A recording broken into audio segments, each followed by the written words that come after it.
کیا دنیا کی جدید ترین سائبر انٹیلیجنس موساد مٹی میں مل چکی ہے جب اسرائیل کے ہائی ٹیک جاسوس سیٹلائٹس اور انٹرنیٹ سگنلز کو ٹریس کر رہے تھے؟ ٹھیک اسی وقت زمین پر کاغذ کے ایک ٹکڑے نے مڈل ایسٹ کی تاریخ بدل دی۔ جی ہاں، ڈیجیٹل دنیا کی بادشاہوں کو مٹی کے زروں سے شکست ہو چکی ہے۔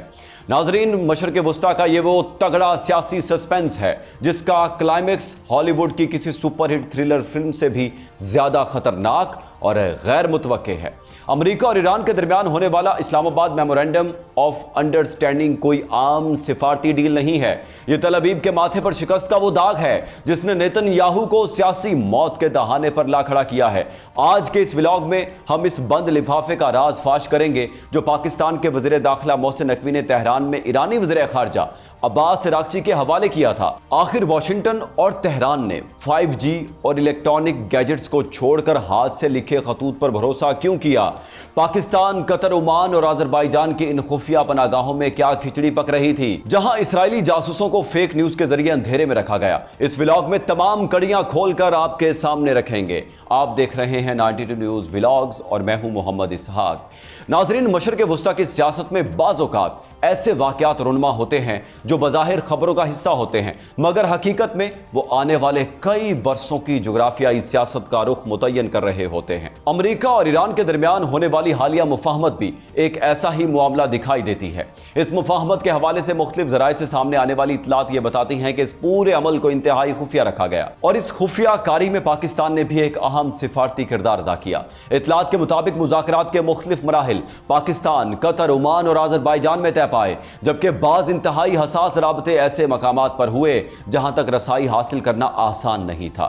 بعض تجزیہ کاروں کا کہنا ہے کہ اس پورے عمل میں روایتی سفارتکاری کے ساتھ ساتھ غیر روایتی ذرائع بھی استعمال کیے گئے تاکہ حساس معلومات لیک نہ ہو سکیں۔ اسی تناظر میں جب پاکستان کے وزیر داخلہ محسن نقوی نے تہران کا دورہ کیا اور ایرانی وزیر خارجہ عباس عراقچی سے ملاقات کی تو اس ملاقات نے کئی سوالات کو جنم دیا۔ اس ملاقات کی تصاویر میں ایک سیل بند لفافہ بھی دیکھا گیا جس کے بعد مختلف حلقوں میں یہ بحث شروع ہو گئی کہ آیا یہ صرف سفارتی دستاویزات تھیں یا ان میں ایسے پیغامات شامل تھے جنہیں جان بوجھ کر ڈیجیٹل ذرائع سے دور رکھا گیا۔ ناظرین، آج کے دور میں جب مصنوعی ذہانت، سائبر نگرانی اور ڈیجیٹل جاسوسی معمول بن چکی ہے، دنیا کی بڑی طاقتیں بھی بعض اوقات روایتی طریقوں کی طرف واپس لوٹتی دکھائی دیتی ہیں۔ تاریخ گواہ ہے کہ حساس ترین پیغامات کئی مرتبہ ہاتھ سے لکھے گئے خطوط، خصوصی ایلچیوں اور محدود رابطوں کے ذریعے پہنچائے گئے تاکہ ان کے افشاں ہونے کے امکانات کم سے کم رہیں۔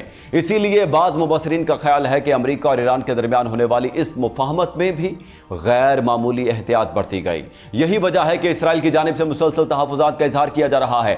اسرائیلی قیادت بارہا یہ اشارے دے چکی ہے کہ اسے ان مذاکرات کے تمام مراحل میں شامل نہیں رکھا گیا اور یہی بات تل ابیب کے لیے تشویش کا باعث بنی ہوئی ہے۔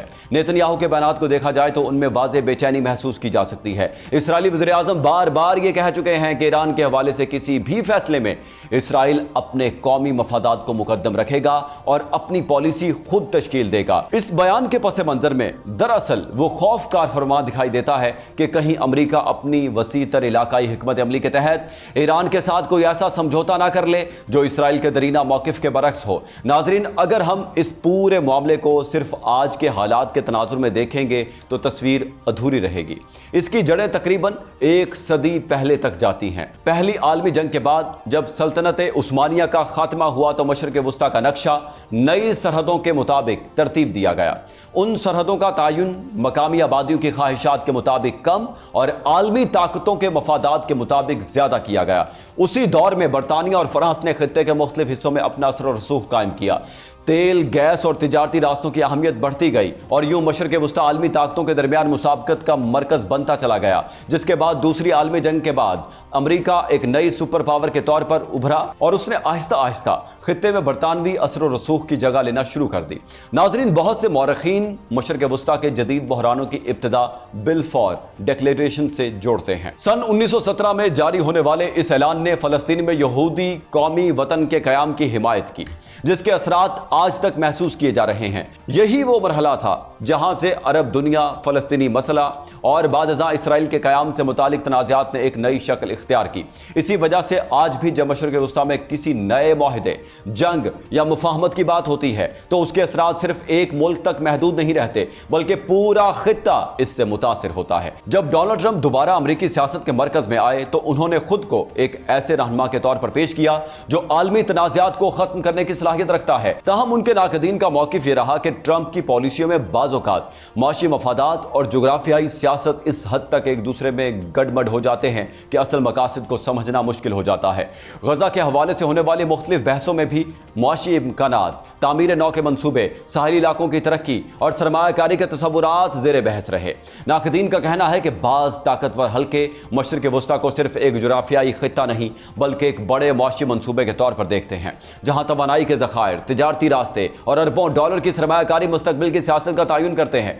नाज़रीन, इसी तनाजुर में गजा के साहिल के करीब मौजूद गैस के ज़खायर भी अक्सर ज़ेर बहस आते रहे हैं। तवानाई की ये ज़खायर न सिर्फ फ़लस्तीनी मईशत बल्कि पूरे खित्ते की इक़्तिसादियात के लिए अहम तसव्वुर किए जाते हैं। यही वजह है कि उन वसाइल पर कंट्रोल की बहस सियासी तनाज़ात से अलग नहीं समझी जाती। मुबस्सिरीन के मुताबिक अमरीका, ईरान, इसराइल, खलीजी ममालिक, तुर्की और चीन सब किसी न किसी अंदाज में मशरिक़ वस्ता के मुस्तक़बिल के लिए अपनी अपनी हिकमत अमली मुरतब कर रहे हैं।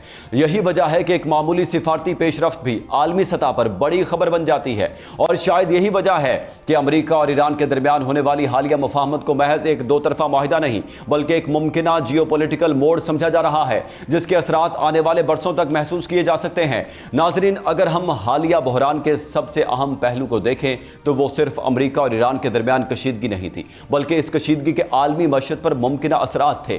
दुनिया भर के मुआशी माहिरीन इस बात पर मुत्तफिक हैं कि मशरिक़ वस्ता में किसी भी बड़े तसादुम का पहला असर तवानाई की मंडियों पर पड़ता है, और जब तवानाई की कीमतें मुतासिर होती हैं तो उसका असर दुनिया के तकरीबन हर मुल्क तक पहुंचता है। इसीलिए इस पूरे बहरान के दौरान सबसे ज्यादा तवज्जो आबना हुर्मुज़ पर मरकूज रही। आबना हुर्मुज़ दुनिया के अहम तरीन बहरी रास्तों में से शुमार होती है। खलीज से निकलने वाले तेल और कुदरती गैस का एक बड़ा हिस्सा इसी रास्ते से आलमी मंडियों तक पहुंचता है। अगर यह रास्ता बंद हो जाए या उसकी नकलो हरकत मुतासिर हो तो सिर्फ मशरिक़ वस्ता ही नहीं बल्कि एशिया, यूरोप और अफ्रीका तक माशी झटके महसूस किए जा सकते हैं। इसी तनाजुर में अमरीका और ईरान के दरमियान होने वाली मुफाहमत को बाज़ माहिरीन एक इक्तिसादी ज़रूरियात भी करार देते हैं। उनके मुताबिक अगर कशीदगी मजीद बढ़ती तो तवानाई की आलमी सप्लाई मुतासिर हो सकती थी, जिसके नतीजे में तेल की कीमतों में शदीद इजाफा, महंगाई में इजाफा और आलमी तिजारत में सुस्त रवि पैदा हो सकती थी। यही वजह है कि दुनिया की बड़ी मशरतें इस पूरे मामले को इंतहाई करीब से देख रही थी। चीन, जो दुनिया का एक बड़ा सनती और तिजारती मरकज है, खत्ते में इस्तेहकाम का खां दिखाई देता है क्योंकि उसकी तवानाई की जरूरियात का एक बड़ा हिस्सा मशरिक़ वस्ता से पूरा होता है। इसी तरह यूरोपीय ममालिक भी किसी नई जंग के मुतहमिल नहीं हो सकते क्योंकि वो पहले ही माशी दबाव और तवानाई के मसाइल का सामना कर चुके हैं। दूसरी जानिब खलीजी रियासत भी इसी सूरत हाल को निहायत संजीदगी से देख रही है। गुज़श्ता चंद बरसों में सऊदी अरब, मुत्तहिदा अरब अमारात, कतर और दीगर खलीजी ममालिक ने अपनी मईशतों को तेल पर इन्हिसार से निकाल कर सरमायाकारी, सियाहत और जदीद टेक्नोलॉजी की तरफ मुंतकिल करने की कोशिश की है। इन ममालिक की माशी हिकमत अमली इस तसव्वुर पर कायम है कि खित्ता निस्बतन मुस्तहकम रहे ताकि सरमायाकारों का एतमाद बरकरार रहे। इसलिए हालिया मुफाहमत को बाज़ हल्के खलीजी ममालिक के लिए एक मुस्बत पेशरफ्त भी करार दे रहे हैं। अगर कशीदगी कम होती है तो सरमायाकारी के मंसूबे, तिजारती सरगर्मियां और इलाकाई तरक्की के प्रोग्राम ज्यादा तेजी से आगे बढ़ सकते हैं। लेकिन इस पूरी कहानी का एक और अहम किरदार इसराइल है। इसराइली क़यादत तवील अरसे से ईरान को अपने लिए सबसे बड़ा स्ट्रेटेजिक चैलेंज करार देती रही है। इसीलिए तल अवीव में बाज़ हल्कों को यह खदशा लाहक है कि अगर वाशिंगटन और तेहरान के दरमियान ताल्लुकात में बेहतरी आती है तो खित्ते में ताकत का तवाज़ुन तब्दील हो सकता है। यही वजह है कि इसराइल की सियासी क़यादत इस पूरे अमल पर गहरी नजर रखे हुए है। बाज़ तज्ज़ियाकारों के मुताबिक इसराइल ये चाहता है कि ईरान के साथ होने वाली किसी भी मुफाहमत में उसके सिक्योरिटी खदशात को बुनियादी अहमियत दी जाए। दूसरी तरफ अमरीका को एक वसीतर इलाकाई हिकमत अमली भी मद्देनजर रखनी पड़ती है, जिसमें तवानाई, आलमी तिजारत, इत्तेहादी ममालिक और बड़ी ताकतों के मफादात शामिल हैं। नाजरीन, इस पूरे बहरान ने एक और हकीकत को भी नुमाया किया है, और वो ये कि दुनिया अब तेजी से मल्टी पोलर सिस्टम की तरफ बढ़ रही है। एक वक्त था जब आलमी मामलात में अमरीका का किरदार तकरीबन बिला शिरकत गैर समझा जाता था, लेकिन अब चीन, रूस, इलाकाई ताकतें और उभरती हुई मशरतें भी आलमी फैसलों पर असरअंदाज हो रही हैं। इसलिए अमरीका और ईरान के दरमियान किसी भी माहिदे को सिर्फ दो मुल्कों के ताल्लुकात की ऐनक से नहीं देखा जा सकता। इसके असरात आलमी ताकतों के दरमियान जारी मुसाबकत, तवानाई की मंडियों, दिफाई इत्तेहाद इत्तेहादों और मुस्तकबिल की सिफारतकारी पर भी मुरतब होंगे। बाज़ मुबस्सिरीन का ख्याल है कि इस मुफाहमत का एक अहम मकसद वक्त हासिल करना भी हो सकता है, यानी फौरी तसादुम को रोककर मुस्तकबिल के पेचीदा मसाइल को मुज़ाकरात के जरिए हल करने की कोशिश करना। इन मिसाइल में ईरान का जोहरी प्रोग्राम, पाबंदियों में नरमी, इलाकाई सिक्योरिटी और मुख्तलिफ तनाज़ात का हल शामिल हो सकता है। अगरचे अभी बहुत से सवालात के जवाब बाकी हैं, लेकिन एक बात वाज़ेह है कि इस मुफाहमत ने कम अज़ कम फौरी तसादुम के खतरे को कम किया है। यही वजह है कि आलमी मंडियों, सिफारती हलकों और सरमायाकारों ने इस पेशरफ्त को मुस्बत अंदाज में देखा। पाकिस्तान के किरदार के हवाले से भी मुख्तलिफ आरा सामने आ रही हैं। बाज़ हल्के समझते हैं कि पाकिस्तान ने एक जिम्मेदार इलाकाई ताकत के तौर पर सिफारती राब्तों में सहूलत फराहम की, जबकि बाज़ तज्ज़ियाकार इस किरदार को महदूद मगर अहम करार देते हैं। जो भी हकीकत हो, ये वाज़ेह है कि पाकिस्तान ने हालिया महीनों में मशरिक़ वुस्ता के मुख्तलिफ ममालिक के साथ अपने ताल्लुकात को मुतवाज़न रखने की कोशिश की है। यह भी हकीकत है कि आज की दुनिया में जंग के मुकाबले में सिफारतकारी ज्यादा अहम होती जा रही है। ताकत सिर्फ मैदान जंग में नहीं बल्कि मुज़ाकरात की मेज पर भी आजमाई जाती है। बाज़-औक़ात एक कामयाब मुलाकात, एक खुफिया राबता या एक बरवक्त पैगाम वो नताइज हासिल कर लेता है जो कई महीनों की फौजी कार्रवाइयां भी हासिल नहीं कर पाती। आज अमेरिका, ईरान, इसराइल, खलीजी रियासतें, चीन और यूरोपीय ताकतें सब एक ऐसे मरहले पर खड़ी हैं जहां हर फैसला आने वाले कई बरसों की सियासत को मुतासिर कर सकता है, बल्कि मुस्तकबिल के इम्कानात की एक खिड़की समझा जा रहा है। लेकिन असल इम्तिहान अभी बाकी है। मुफाहमती यादाश्त पर दस्तखत करना निस्बतन आसान होता है, लेकिन उसे अमली शक्ल देना कहीं ज्यादा मुश्किल मरहला होता है। एतमाद की कमी, पुराने तनाज़ात, इलाकाई रुकावटें और सियासी मफादात किसी भी वक्त पेशरफ्त को सुस्त कर सकते हैं। इसके बावजूद अगर अमेरिका और ईरान अपने इख्तिलाफात को मुज़ाकरात के जरिए कम करने में कामयाब हो जाते हैं, अगर पाबंदियों और सिक्योरिटी के मसाइल पर कोई काबिल अमल रास्ता निकल आता है और अगर खित्ते की रियासतें तसादुम की बजाय ताउन का रास्ता इख्तियार करती हैं, तो यह मशरिक़ वुस्ता की तारीख में एक अहम मोड़ साबित हो सकता है। लेकिन अगर पुराने तनाज़ात दोबारा सर उठाते हैं, अगर अदम एतमाद बरकरार रहता है और अगर इलाकाई ताकतें अपने मफादात के लिए एक दूसरे के खिलाफ सफ आरा रहती हैं, तो फिर यह मुफाहमत भी माजी के कई नामुकम्मल माहिदों की तरह एक अधूरी कोशिश बन सकती है। लिहाजा आज सबसे बड़ा सवाल यही है, क्या यह मुआहिदा वाकई मशरिक़ वुस्ता का नक्शा बदल देगा?